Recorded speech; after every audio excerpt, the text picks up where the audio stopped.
إنا أنزلناه في ليلة القدر وما أدراك ما ليلة القدر ليلة القدر خير من 1000 شهر لنا الله من قال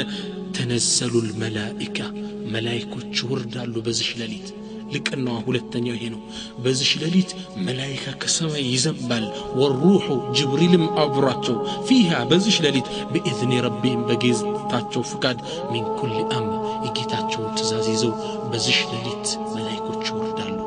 የቋንቋ ዑለማዎች ምን ይላሉ ما قال تنزل መላእክት እኮ ተንዚሉ አላለም አላህ አሉ بل قال تنزل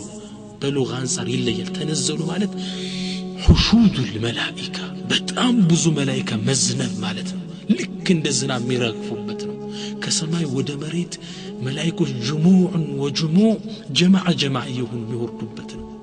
በጣም የተባረከ ሌሊት ነው ይሄ ሌሊት ለዛ ነው አላህ Subhanahu Wa Ta'ala ቦታ ላይ ኢና አንዘልናሁ ፊ ለይለة ሙባረከة ያኮ ቁርአን በተባረከው ሌሊት አወረድነው ይላል በዚህ መላእክቶች የሚዘንቡበት ሰማይና መሬት በመላእክት የሚዋጥበት ከላይ መላእክት እንደ ዝናብ የሚዘንቡበት ሌሊት ነው